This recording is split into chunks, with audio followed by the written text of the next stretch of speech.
Okay, we're going to call this meeting to order of the Scottsdale Unified School District Governing Board. Today is Tuesday, January 10th, 2012. The time is 5:06. Happy New Year, everyone. Welcome. We'll start with the Pledge of Allegiance, and I think I'll ask our new superintendent, Dr. Peterson, to lead us. I pledge allegiance to the flag of the United States of America and to the republic for which it stands, one nation, under God, indivisible, with liberty and justice for all. Okay, we'll have a roll call starting from my far right. Denny Brown. Bonnie Sneed. Pam Kirby. Eric Meyer. Jennifer Peterson. Now I need a motion to approve the agenda as presented, or if there are any changes. So moved. Okay, I have a motion and a second. I'll second. Okay, all in favor? Aye. Aye. Aye. That passes 5-0 also. Okay, now we have our first action item of the evening, the reorganization of the board. I just want to take a quick point of privilege and thank everyone. I've been very fortunate to be the governing board president for many times now in my 7 years on the board, and I've loved it, loved every minute of it. We have such a great community, our superintendent, and I have to say this board, you guys are amazing.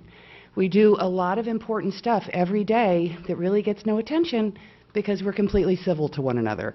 So thank you. Yeah, that's right. So thank you for no screaming, cussing, throwing chairs, for being respectful and just getting the job done.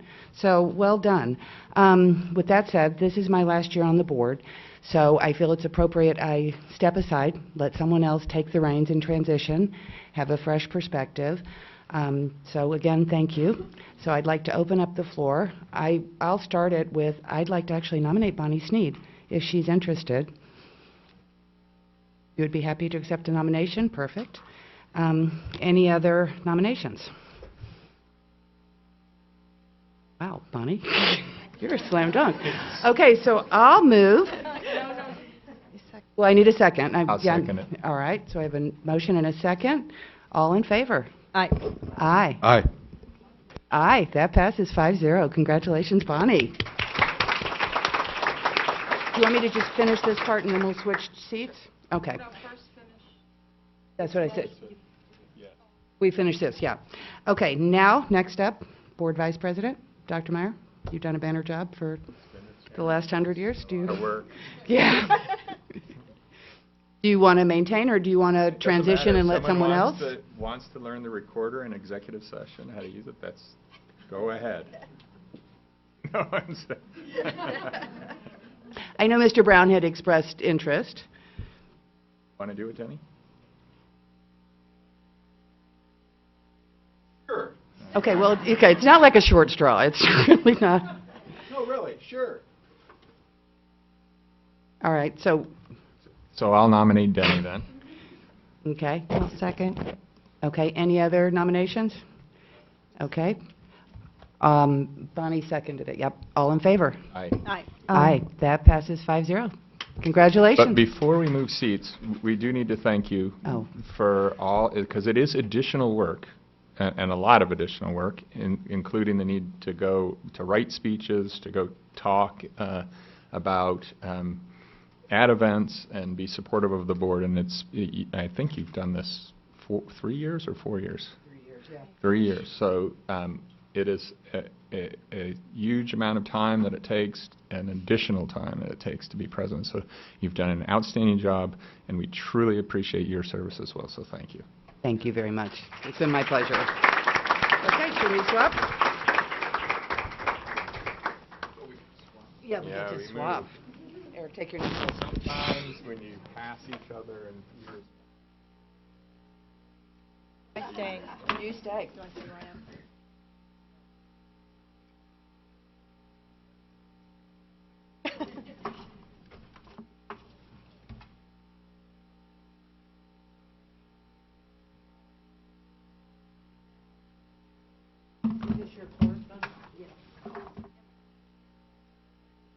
Now, Eric.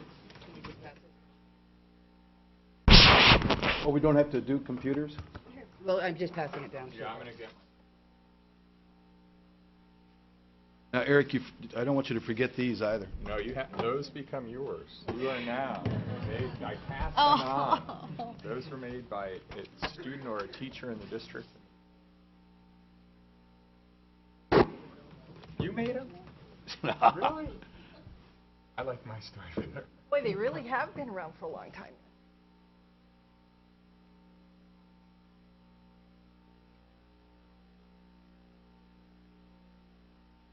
I already did yours.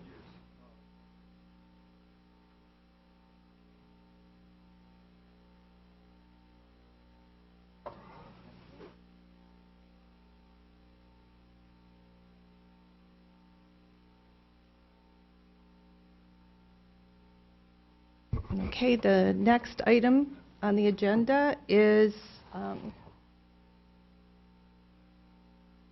student and staff recognition and celebrations.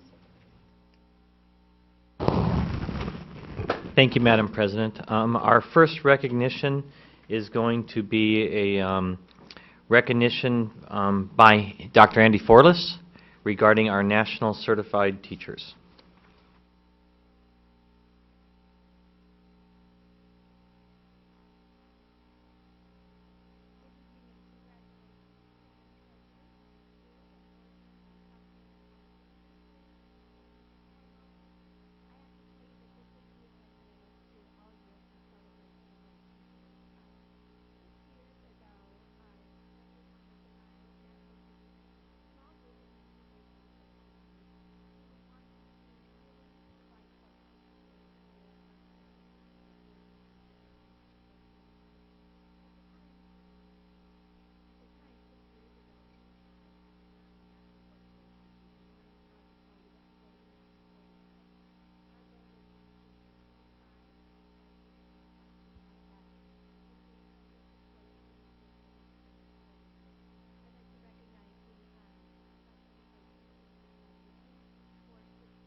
And for the last 3 years, they have donated, this last year was $4,392.50 to support our teachers in this rigorous professional development. So before I announce the teachers, I'd like to tell everybody a little bit about National Board Certification. National Board Certification is an advanced teaching credential that signifies excellence and demonstrates that a teacher has met the rigorous standards through intensive study, self-assessment, and evaluation. This voluntary program is designed to identify, recognize, and reward accomplished teachers who meet high standards based on what teachers should know and be able to do. Developed by the National Board for Professional Teaching Standards, National Board Certification strengthens and reaffirms teaching strategies, adds credibility to the teaching profession, and represents the profession's highest of standards. It is my honor tonight to recognize our 8 newly National Board certified teachers and one who has been recertified. The certification lasts for 10 years, and we have one who is recertified this year, so we want to make sure to recognize her, as she has been an incredible leader in supporting others to achieve this very, very rigorous standard. I'm going to ask Wendy Allen, our Career Ladder Specialist, to also assist in providing plaques. And teachers will call you up, give you your certificate, and then if you'll wait over to the side, we want to make sure that we get a photo opportunity. Sound good? All right. So we will get started. Wendy, are you ready?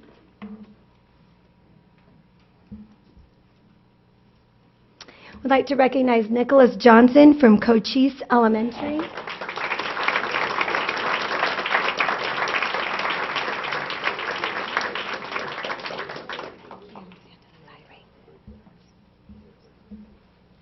Michelle Piazza from Tonalea Elementary.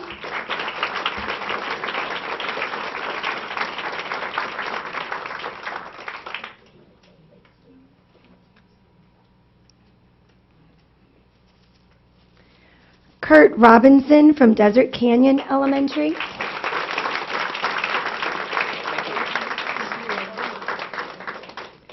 Joy Funk from Sequoia Elementary.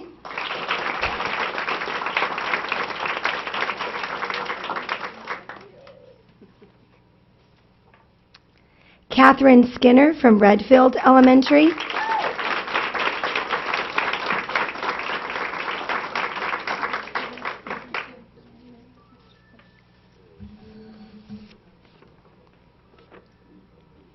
Steve Spiesman from Desert Mountain High School.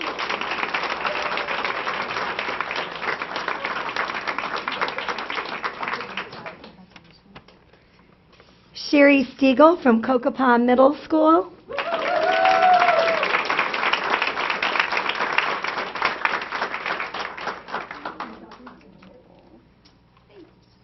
She's my daughter's teacher.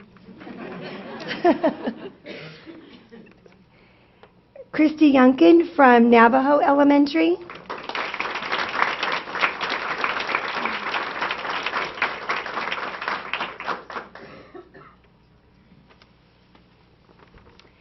And Christine Haas from Ingleside Middle School, who has recertified.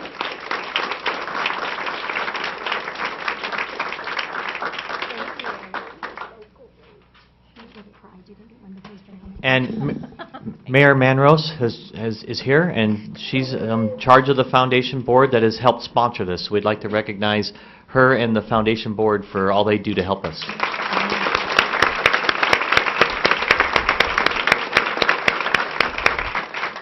And on behalf of our National Board teachers and all of those who supported them, I want to thank their families and all of the teacher leaders and administrators for making this possible. It's huge. This is a hugely collaborative effort. Thank you all.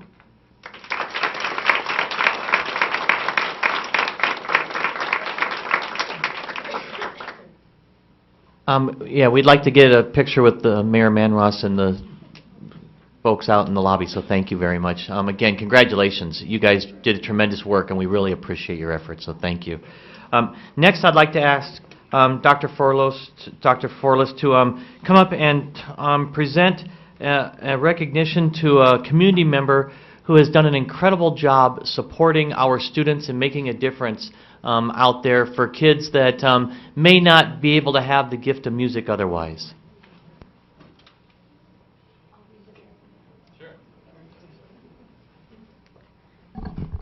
Good evening, Madam President, members of the board, Dr. Peterson, and Sandra. It is my pleasure to recognize Dr. Chiappetti. Dr. Donald Chiappetti is a former dentist who has seen the widespread success of more than 20 years of helping to further music education for students of the Scottsdale Unified School District. Years ago, an advocate for the arts, Dr. Don Chiappetti saw local school children in need of musical instruments. Growing up playing the clarinet, he knew firsthand how music can positively impact a child's life. As an active member of the Scottsdale Charros, Dr. Chiappetti enlisted the support of the group to help him finance improvements. The collaboration aligns closely with the mission of the Scottsdale Charros, a group of residents committed to philanthropy with a reputation for heavily supporting education. Recently, Dr. Chiappetti helped Desert Mountain High School acquire a bouzouki, which is a guitar with Greek origins. Dr. Chiappetti is open to receiving donations of any musical instrument, new or used. Persons interested in donating can contact our communications department to obtain Dr. Chiappetti's contact information. Thank you from all of us, Dr. Chiappetti. Thank you.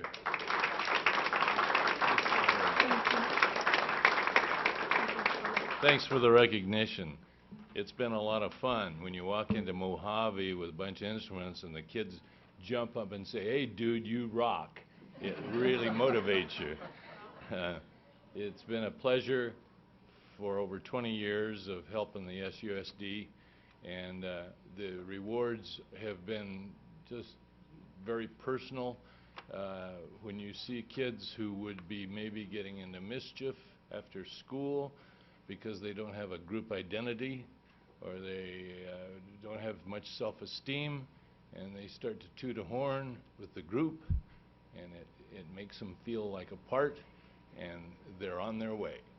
Yeah, the Charros, I'm an old-time Charro, 49 years worth, and they help a lot and have over the years to give me a few bucks, which I mix with my own, and we buy the instruments from myriad sources, or they're donated.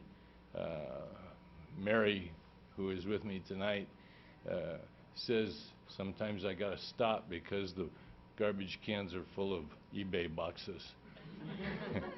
But it's been a real delight, and we're glad to help, and I hope we can continue a long time. Thank you, Dave.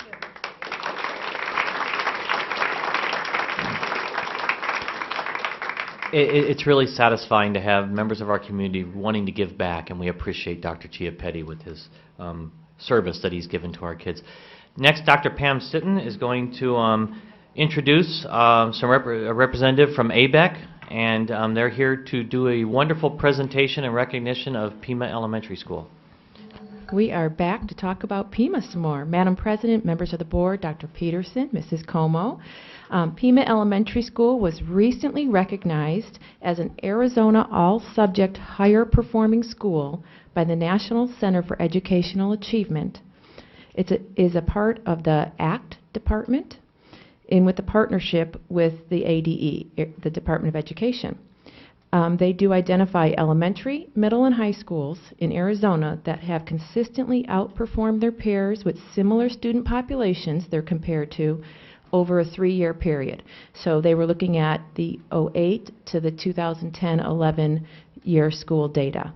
Pima received special recognition at an event on November 29th. It was hosted by the Arizona Business and Education Coalition, and we have here with us this evening Paul Winslow, a representative of ABEC, who's going to share more about their organization and the recognition, and we also have with us the interim principal, Nancy Hudson, from Pima.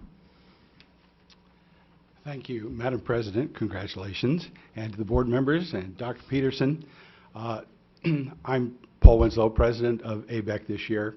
As was stated, we're a business and education coalition trying to bring both of those factors together to help education. And so the reason we teamed with the Helios Foundation, with Greater Phoenix Leadership, with Arizona Gear Up and the Southern Arizona Leadership Council was to, in essence, try and do that through this program. And as was mentioned at our at our last conference, we did have a general recognition, but when you have special schools, we try and take it one step further. Now, in theory, I was supposed to have a banner this evening to present in person, which I will personally deliver to the school. But the whole goal of this is to try and help foster those ideas that each of those schools who are the exemplary schools of the 13 schools that were in all categories this year, excuse me, the idea of trying to replicate those ideas and look at them as models. And so ABEC has tried to look at this with the idea that we know that with the Common Core standards coming on board, and that every student in every neighborhood, no matter where they are in their process, we need to raise them all up. And so with that, we are happy to honor Pima School, and with Nancy Hudson here as a representative of the incredible faculty at the school and the staff, because it does take the team. On behalf of ABEC, we would like to offer this recognition to them. And so I'm giving an imaginary but soon-to-be real banner to the school. So I thank you for that opportunity.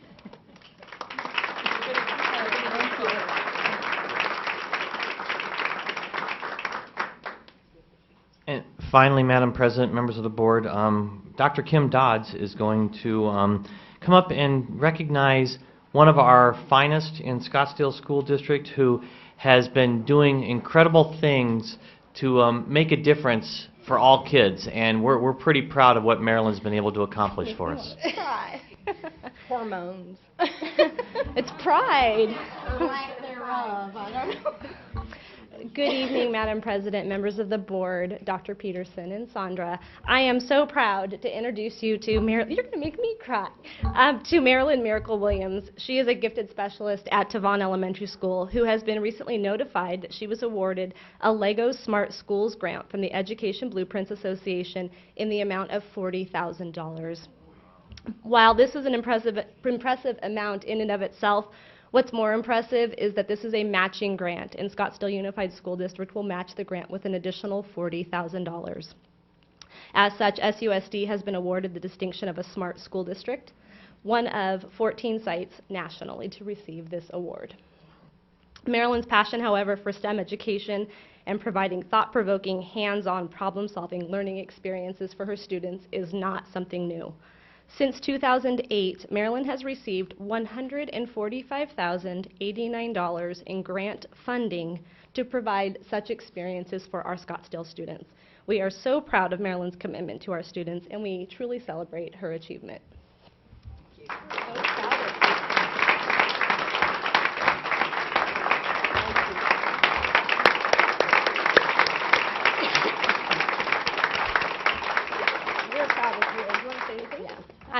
First of all, I'd just like to thank Kim for her support. And, you know, it's always, I know that some of my colleagues, I've been in the district 24 years, I can't remember how many, since 1987 with a 2-year out because my husband drugged me to Philadelphia. But I've been here since then, and I know in some of the schools I've taught in, there was always probably that issue of, you're not going to believe what Maryland's doing now. But Kim has just been very supportive because I kind of like to walk and think outside the box. And then I have to also give credit to Margaret Cerna, my principal, who is like the funding guru. She can find money when there's no money to be found. And I noticed up here, when Tavon comes around, that's my first Lego League team, and we won a Gracious Professionalism Award. But that team would not be up there had Margaret not initially funded my last year's first Lego League team, and then I found additional grants to pay for additional robots and that sort of thing. So thank you so much. This is a wonderful school district, and good Lord willing, I could retire now, but I'm planning on being around at least 8 or 9 or 10 more years. Okay, thanks so much.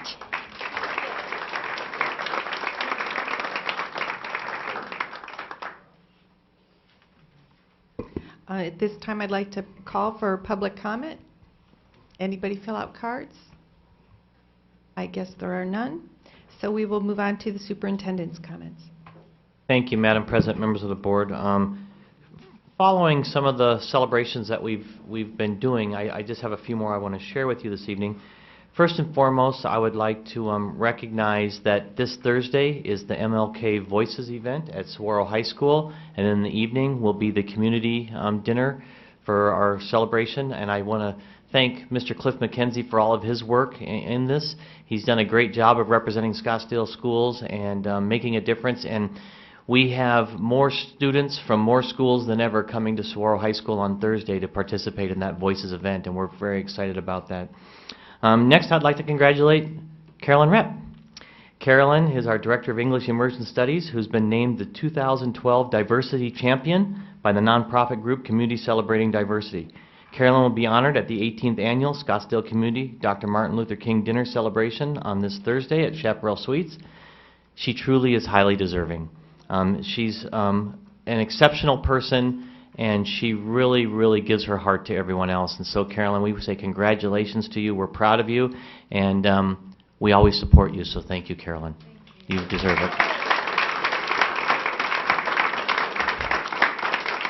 And then I would like to recognize one of our outstanding students from Desert Canyon Middle School, Miss Chanel Thomas.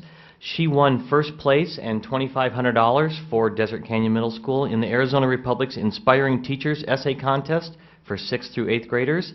She wrote her essay about her former teacher, Mike Twilling, and that was in the paper, and it was a great essay. It was over the winter break holidays that was in the paper. So Chanel, she did a great job, and we want to say congratulations to her. A couple of final things. Cocopah Middle School had their students make the ornaments for the state's national Christmas tree on the mall in Washington, D.C., and it was displayed there with a sign saying that it was from Cocopah Middle School students. And so it's very nice that we're able to have students here that efforts are recognized across the country and literally across the world, because people visited those trees from all over the world, and we had a great display from Cocopah. So congratulations. We are working on our tax credit tabulation. We had a great effort, a great push to the end. Right now, preliminarily, we are up a little over $200,000 from where we were last year, and we still have final tabulations coming in. It was nice to see all those checks and deposits done right there at the end of the year, so we're very, very proud of our efforts. But we're going to continue our efforts all year long, because this is not just a end of the year push. We need to make sure that we continue and are strong throughout the year, so that's going to be our focus as we move forward. But everybody, especially our parents from Chaparral, our CHAPS parents, who have really helped us and done a great job there. Kim Hartman and Gwen Parker have really done a good job of helping get that word out, and we appreciate their efforts. Finally, our high school visits are underway. It was really nice to see this last Thursday evening. We had the Future Firebirds Night at Chaparral High School, and great celebration. Our students are excited. They're 8th graders. They're looking to come to high school. I do want to say that we have been able to design a t-shirt for them. It says Class of 2016. It's hard to believe, but they are the Class of 2016. And the t-shirt then has the logo of the high school they'll be going to and the name of the high school on it. I apologize for not having one here this evening, but they were a huge success. And our 8th graders actually went back to Cocopah and Copper Ridge that next day and were wearing their Class of 2016 t-shirts. So they are truly becoming a part of that family. And we'll be doing it at all the other high schools as the 8th graders visit their high schools. So we're awfully proud of them and everything that they're doing. That concludes my comments this evening, and thank you all, and Happy New Year. Well, thank you so much, Dr. Peterson. I have to tell you, I'm kind of in awe of all the people that have been in this room tonight, because I've been involved in the past life in writing applications for Blue Ribbon School, and also helping teachers with their national board certification, and I know how much work goes into it, and I'm just amazed at what this district accomplishes and what our teachers accomplish. So the next item on the agenda, I need approval of the consent agenda. Do I have a motion? I move to approve as presented. Second. All in favor? Aye. Aye. All opposed? That's 5-0, that passes. And so then we have the information discussion item. A is our Student Advisory Board. Thank you, Madam President. Dr. Jeff Thomas is going to introduce 2 of our students that are spearheading our Student Advisory Board. They've done a great job over the last 2 years, and they're working hard. And I think also we're proud to say that they've done good getting into colleges and representing Scottsdale well. So he's going to introduce them. Thank you, Dr. Peterson. Madam President, members of the Governing Board, Dr. Peterson, Sondra, and guest, it is my absolute pleasure to introduce Mr. Brian Dinner, who is the President of the Student Advisory Board. But before I turn the microphone over to Brian, we are now completing a full year of actual implementation of the Student Advisory Board. A year and a half ago, this was just an idea on a piece of paper. And here we are now with the Student Advisory Board in its 2nd year, and it's really impressive, not only to see the commitment of our students, but what they've already accomplished. So without further ado, I'm going to turn this over to Brian Dinner, the President. Brian?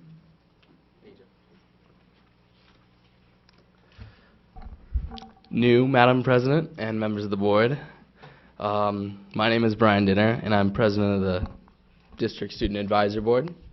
On behalf of the entire board, I would like to congratulate both of you and thank both of you for your time as President and Vice President. I'm happy to say that this has far and away been our best semester yet out of our 2 semesters. We have begun work on some of our projects, particularly the teacher evaluation surveys for students. We have already met with Governing Board President Peterson and Scottsdale Education Association President and some of the executive board. We finished formulating a survey which you guys are now looking at, and this has already been reviewed by Dr. Hansen, and sorry about that. I got lost. Okay. Oh, and we believe that this will do a good job providing an accurate evaluation with minimum bias. The purpose of this is to create a program for students to analyze the work the teacher did over the year, as well as the quality of the course, in order to provide feedback to achieve the highest level of education in our district by informing the teacher of ways to improve and the district on what students believe in order to be used in collaboration with other methods of evaluation. Our next steps will be to attend a Scottsdale Education Association meeting where we hope to find teachers who will volunteer to help us with the pilot program. Then we will report back with a list of names and a finished pilot program proposal, which we'll address as the PPP for obvious purposes. And then that'll be your decision. In addition to this work, fellow Chaparral student Sammy Mion has helped on the Code of Conduct Committee. And some of the members back there, can you guys please stand, will be attending the MLK event at at Chaparral Suites on Thursday. Now I'd like to field questions about the survey and anything else you guys have. Well, thank you very much for your service, Brian. Thank you. We really appreciate this. I'm looking forward to finding out when your meetings are, and I really would like to come too. Thanks for all We'd of love your to have work. This is very important. Ms. Peterson? Thank you, Brian. This is excellent. I wanted to first congratulate you for getting into Duke. Very impressive. Thank you. Yes, very good. This is great. I was just reading through it. I love that it's student feedback, that it's not a punitive thing. It's strictly to help improve. I think that's great. When you met with you met with Dr. Hansen. Yes. And what was her feedback on this? She was supportive of this as well? Yes, she was. There's certain things that need to be fixed, not in the survey, Tweaked, yeah. but in the way that it is presented. We're going to have a uniform presentation of it, so a script that the presenter will read while they're doing that. And then when is this hopefully being rolled out, like piloted? Hopefully, tentatively, very tentatively by the end of the quarter. Oh, excellent. Third quarter or fourth quarter? Third quarter. Great. Kids will know that this would be an anonymous feedback, of course. Yes, that will be part of that. Perfect. All right. Thank you. Any other questions? No, that's great. Thank you. And finally, on a much more personal note, I would like to thank each and every one of you in this room for contributing to make SUSD what it is today. Because of SUSD, I truly believe that I have gotten the best education possible. And it is because of SUSD that I will be attending Duke University in the fall, where I plan to study political science. Now I actually need to go run to go beat Pinnacle in soccer, but thank you for your time, and go Blue Devils. Thank you, Brian.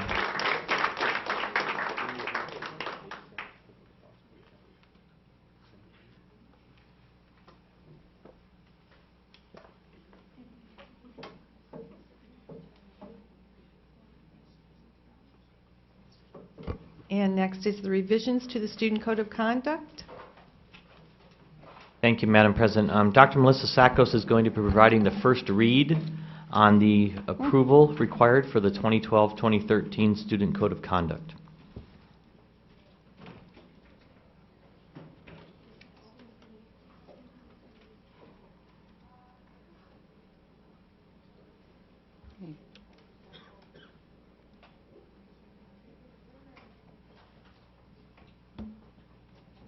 Wrong one.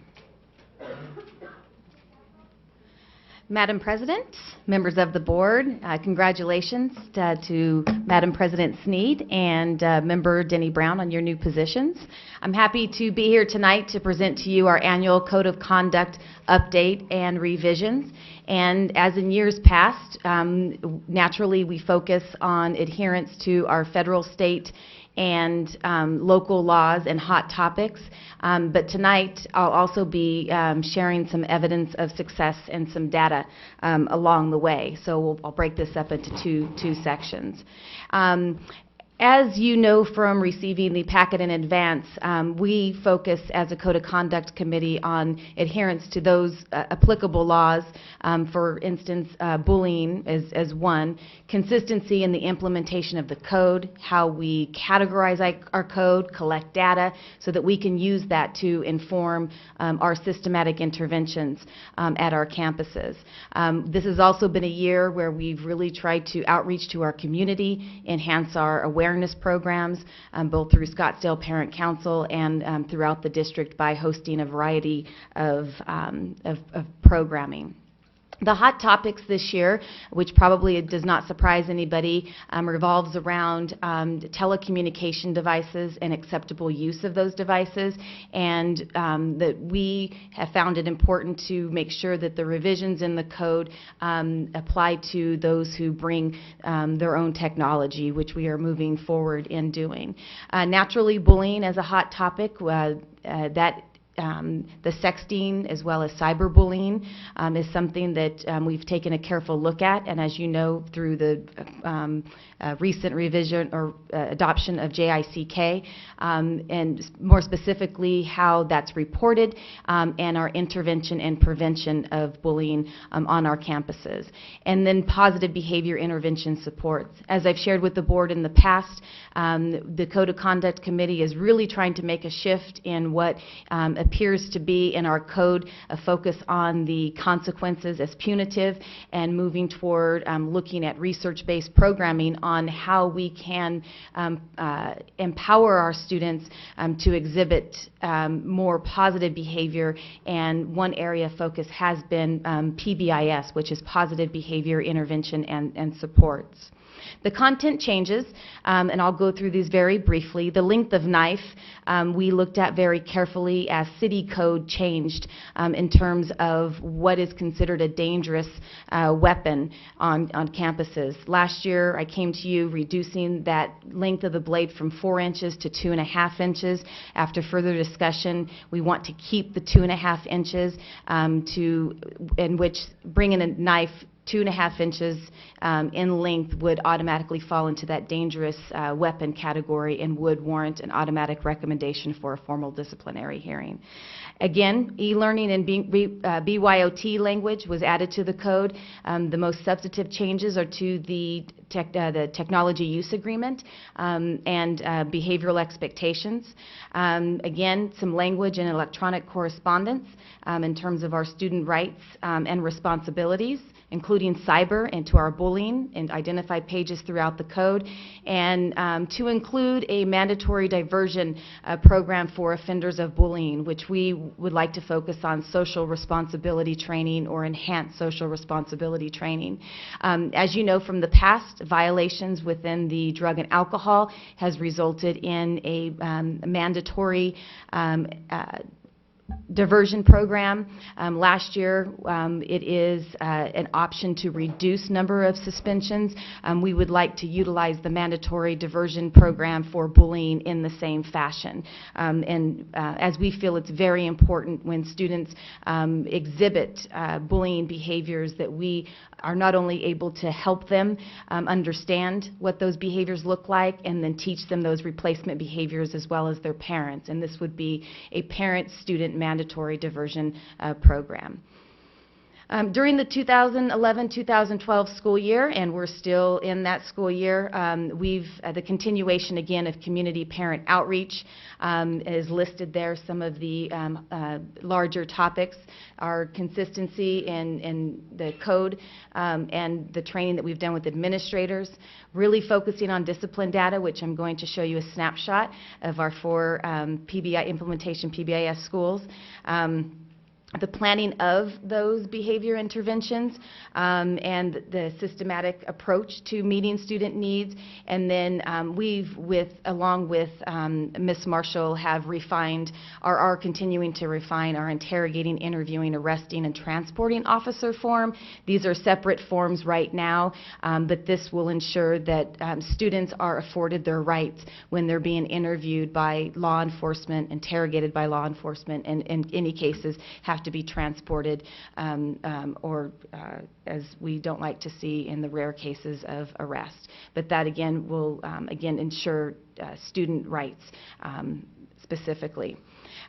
We have worked with a prevention partner in the creation of a social responsibility diversion program. As I mentioned, for the 2012-13 school year, we would like that to be a mandatory piece when there is a violation of bullying, but we are going to pilot a program this spring and utilize it for our, naturally we can't mandate it because it doesn't say within our existing code, but it also encourage our parents and our students to attend it so that, again, we can teach those social skills.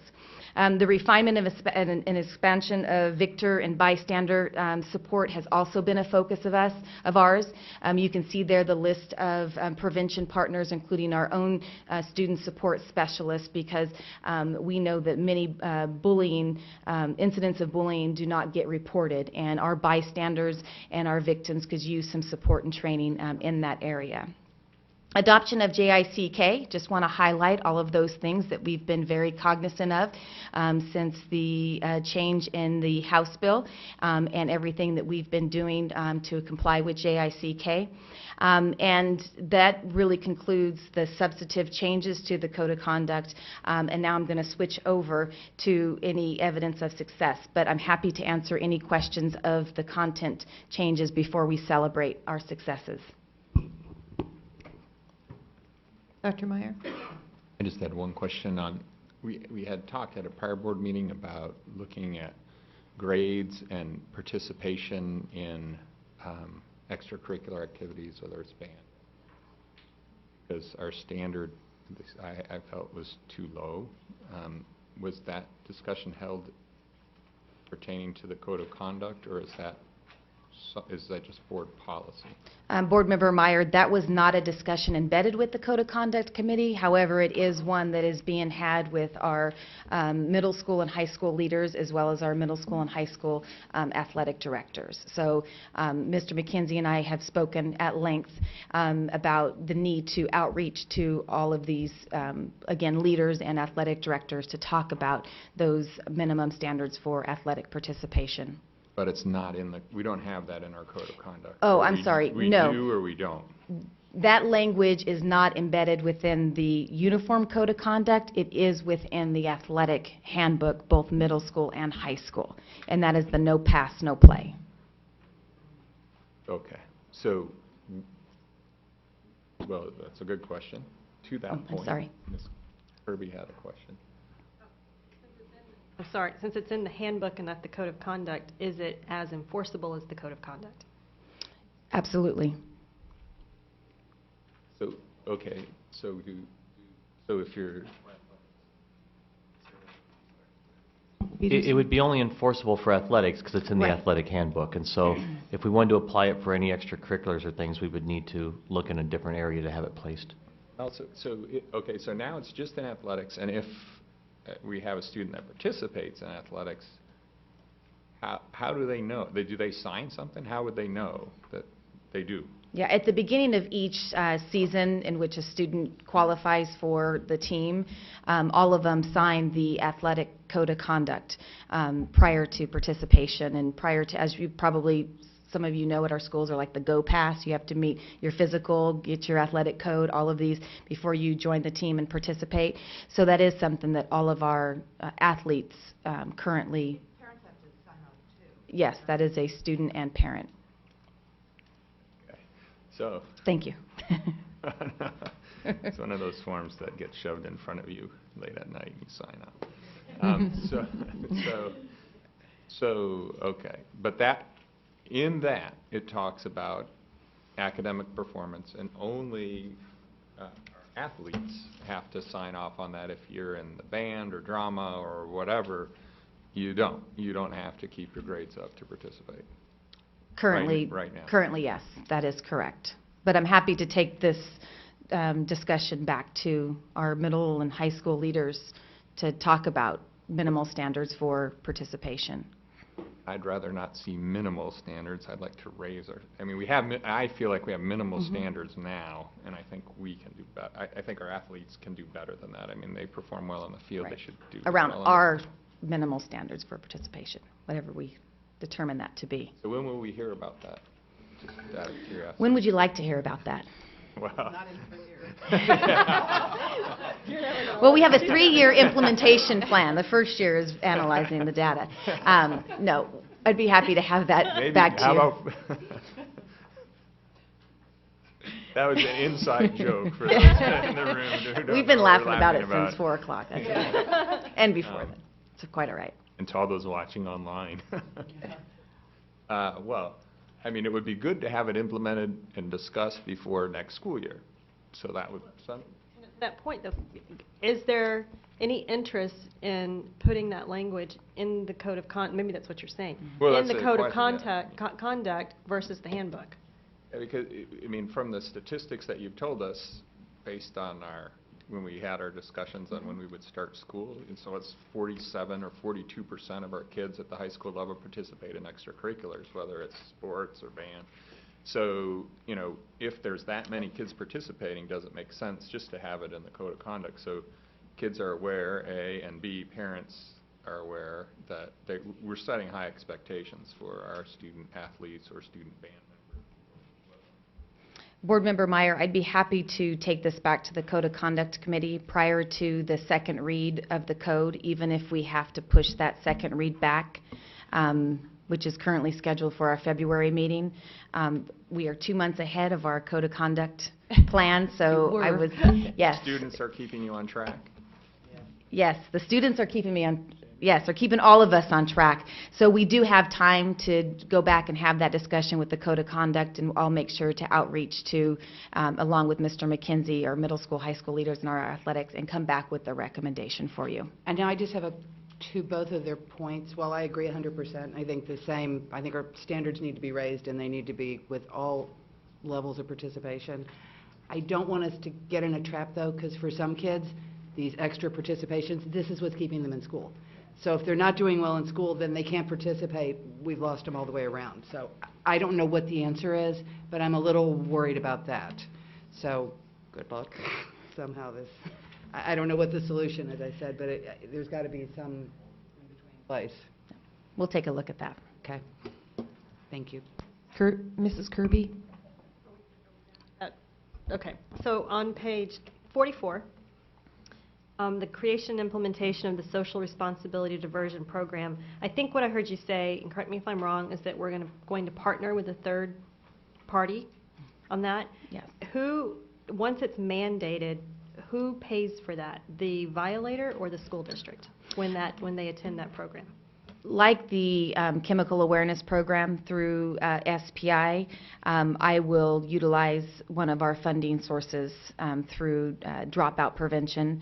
And currently we utilize our city money for drug and alcohol, so one of those two resources to provide that programming. Thank you. Mm-hmm. Any other discussion? Thank you very much. All right, on to evidence of success, which is really our celebrations. And as I have shared with you before, we Scottsdale Unified is fortunate enough to be one of the 11 school districts in Arizona to be recipients of the Safe and Supportive Schools grant, which its foundation is around positive behavior supports. So given the movement of the Code of Conduct Committee, we have been tracking very closely the data of our 4 implementation schools for this year. And as I mentioned, we have other schools that have implemented it, have seen results, but this is specific to these 4 schools. Saguaro High School, Coronado High School are both S3 target schools, and we decided to also reach out and do some implementation at Mojave and Sioux Pile as well, given that they're feeder schools. PBIS is really the implementation of school-wide reinforcers. It's establishment of school-wide behavioral expectations, and it really revolves around positive language, reinforcing the positive things that our students and our staff do each and every day. And believe it or not, doing nice things is really contagious. Saying nice things is really contagious, and we've seen our students really respond. PBIS is also some database decision making, a guide to establishing interventions, and the PBIS model takes bullying and really focuses on social responsibility, because a lot of it is how we act and being taught how to act, and taking the language of bullying out of it all and talking about social responsibility. With that, as those 4 schools, we did a comparison of our semester 1 data from 2010 to 2011. ODR is office discipline referrals, and you will see with our 4 schools we saw a decrease in referrals by 985. Approximately a referral takes about 20 minutes of student time, not to mention administrative time.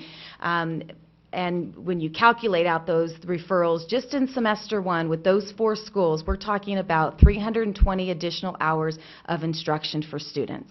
That's powerful.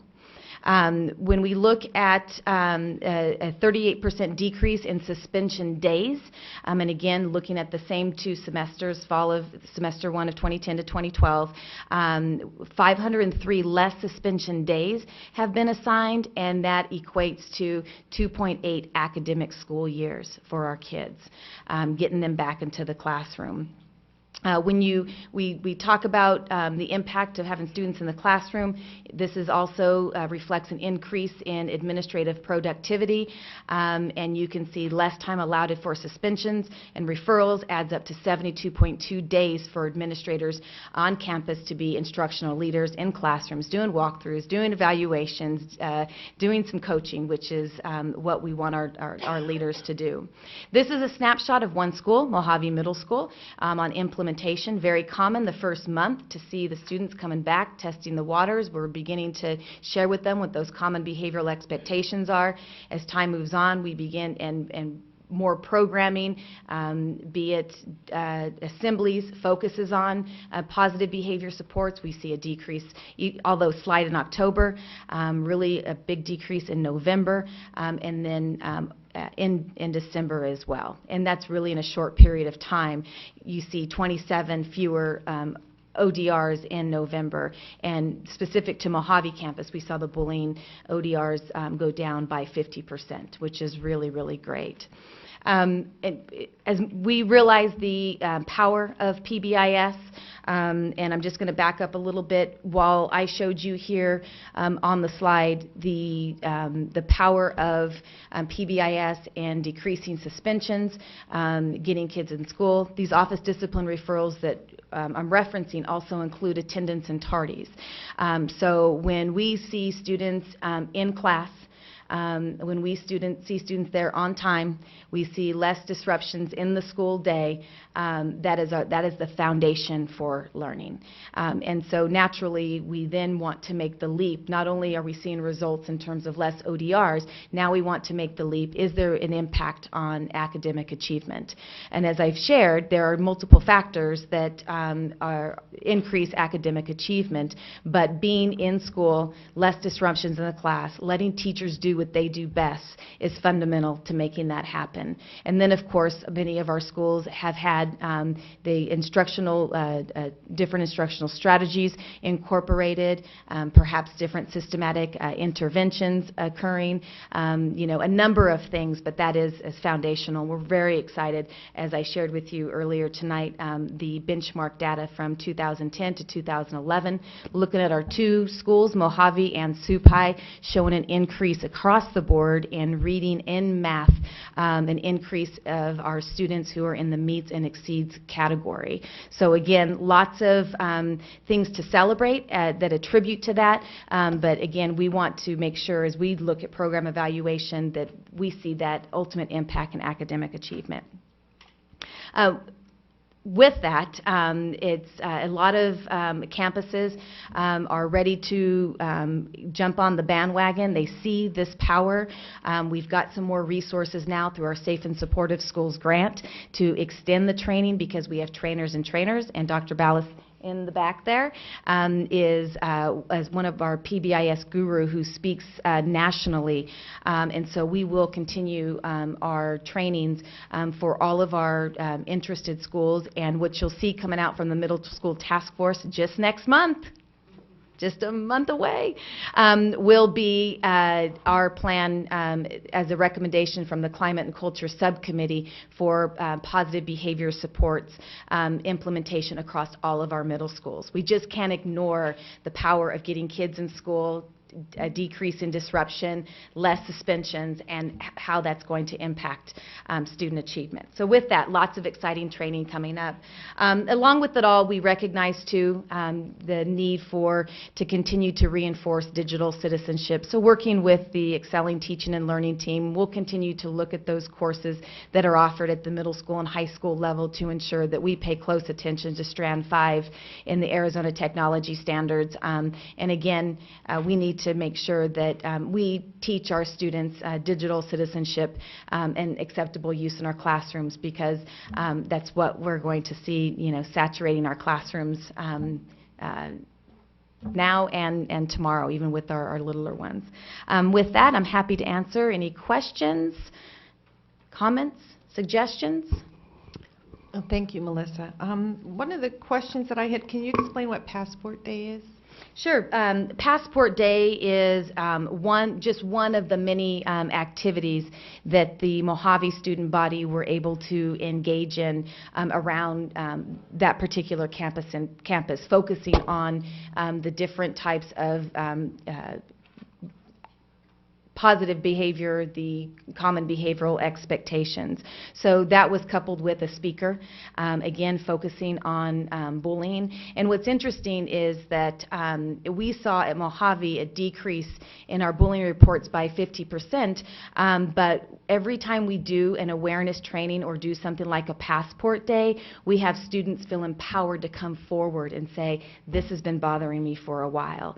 So I was actually a little shocked to see that we see that decrease in bullying, because we've got more students coming forward. So Passport Day is just one of the type of activities that our students participate in. And what schools are looking at trying this for next year? We have, right now I presented to LLT this morning, and I know Lori Colling, the principal of Hopi, said, wow, I want to look at something like this. Our schools that we will have will be the remainder of our middle schools, but I do have to share that the majority of our schools have the fundamental components of a PBIS. PBIS is a name, is a brand, but there are fundamental components within PBIS that many of our schools already have. So with our middle schools, we're looking for more continuity and consistency, and that'll be a recommendation from the Middle School Task Force to do all of our middle schools, but we're seeing that several of our schools that don't necessarily have a systematic approach wanting to be a part of this cohort for next year. So in time, I'll be able to share all of those schools that will participate in spring training. Very exciting, very exciting. Mr. Brown. I was just curious, at Mojave, there was a gentleman that spoke one day to the whole school, I mean, the two different groups. What was his name? That was Calvin Terrell from Social Centric, that focuses on diversity. Mm-hmm. That guy was awesome, but talking about bullying and different ways that we don't even realize we're hurting someone, I thought that gentleman was very powerful. I'd like to see him have more exposure throughout the district. I mean, young people, I was standing there at the door, and I watched how affected they were when they left. And it was something else. Yeah. So he has my back at 100%. Thank you. Any other comments? Thank you very much. Okay, and next we will have the annual open meeting law training. Madam President, Mrs. Michelle Marshall, our in-house general counsel, is going to present our annual open meeting law training, and she promises she'll get it done within an hour and a half. Madam President, members of the board, congratulations to our new officers.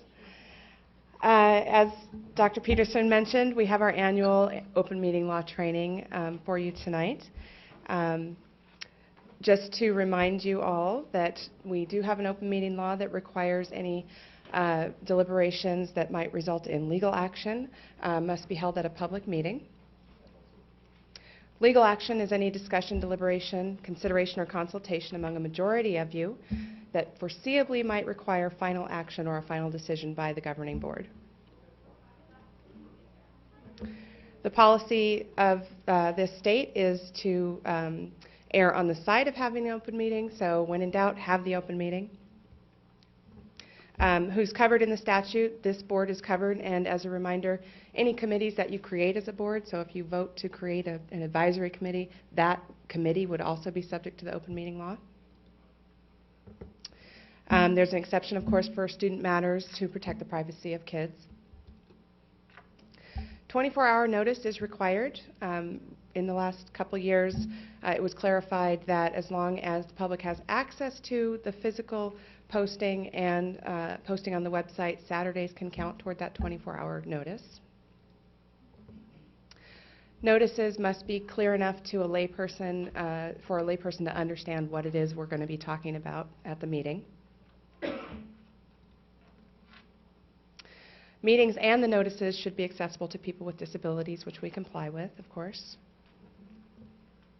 The notice of executive session has to specify exactly what it is the executive session is going to address. It can't just be a blanket notice with the statute and all the possible things that you might be discussing in an executive session. We do have on our notices the provision that in case there's a need for legal advice during a meeting, anytime the board can vote during a regular meeting to go into executive session for legal advice. This is a reminder that although we do have a call to the public and we allow the public to comment, we're not required by law to do that, but we do that so we can hear from our constituents. The board is not allowed to discuss or take action on any matters that aren't specifically noticed on the agenda, so if somebody from the public comes and says something during public comment that's not noticed on the agenda, generally the board can't discuss that, although the board can respond to criticism or ask the administration to look into something or place it on a future agenda. I wanted to remind you about the pitfalls of email. Emails are one of those areas that easily can become an unintentional violation. One person emails another, and then if that gets forwarded to enough people, we can find ourselves in violation. So the best practice when communicating by email with district personnel is not to forward to other members of the board and to reply just to those staff members, and that will generally keep you out of trouble with email. If open meeting law is violated, individual members of the board can be subject to a $500 fine. That fine and court costs cannot be paid by the board. It has to be paid by the individual. It's a fee against the individual who violated the law. And with that, I'll take any questions. Crickets. You guys know this very well. Yes, I just wanted to make sure that everyone understands, don't hit reply all. That's usually the biggest mistake or the most inadvertent mistake that's made. So yeah. Thank you very much, Thank Ms. you. Mars. Do we have any future action items that we want to put on the agenda? How about governing board reports? Dr. Meyer. I'll make one brief comment. The legislature went back into session this week, and there will be a bill on online schools and funding. And I found out at a meeting this week, a year ago, we passed a bill for funding of online courses that made the funding proportional. Unfortunately, the Department of Education is not following that law.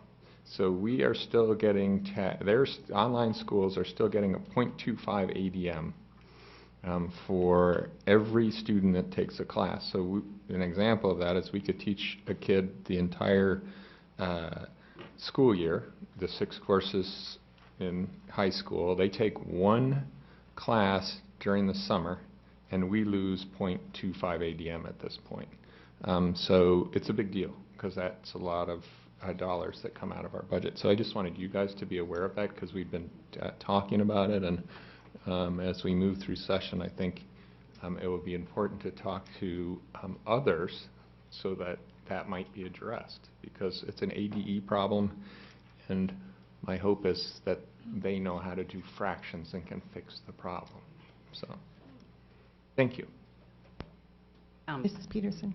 Thank you. I just wanted to tell you, and you may or may not know this, David, myself, and Becky Hill have already been meeting with legislators in the last couple of weeks. David, I know, had a meeting this morning with Representative Eugene, trying to kind of attack this problem from all angles. So thank you. It is, I think it's in the works.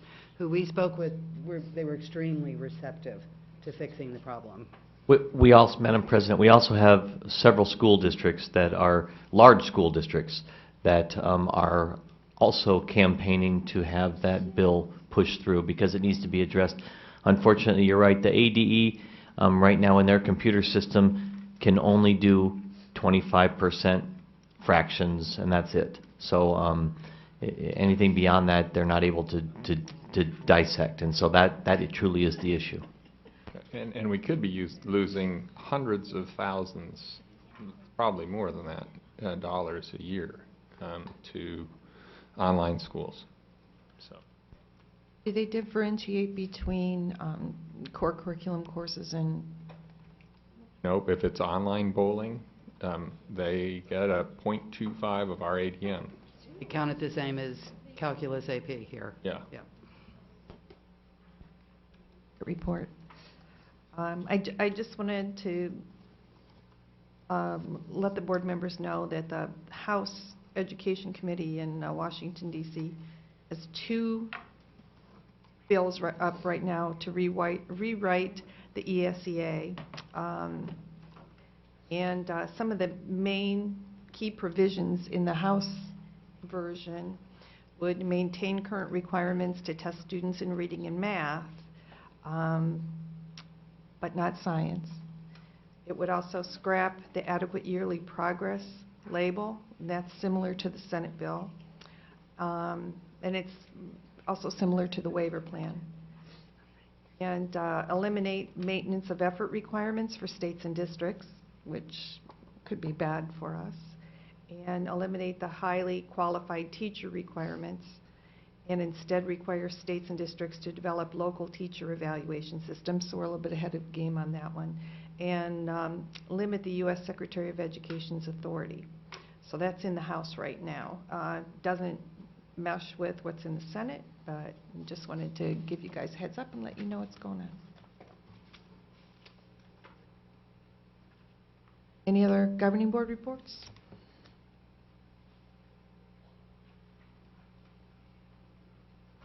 Then if not, I will entertain a motion. Oh, dates of upcoming meetings: Tuesday, February 21st at 4 o'clock. There will be a study session. Right after that at 5 o'clock, there will be a regular board meeting. And Tuesday, March 20th at 4 o'clock, study session. And at 5 o'clock on the 20th, the regular board meeting. Do I have a motion to adjourn? Dr. Meyer, Ms. Kirby, all in favor? Aye. Aye. That's 5-0, right? No opposed? No? Okay. Anybody from the audience? No. Thank you very much. And I would like to thank you very much, Mrs. Peterson, for your service. I have to say that between you and Dr. Meyer also, that you really did set the tone for the civility of this board. And I give you a lot of credit for that. And thank you very much. And I look forward to working with Dr. Peterson and Mrs. Como. Thank you. Good night.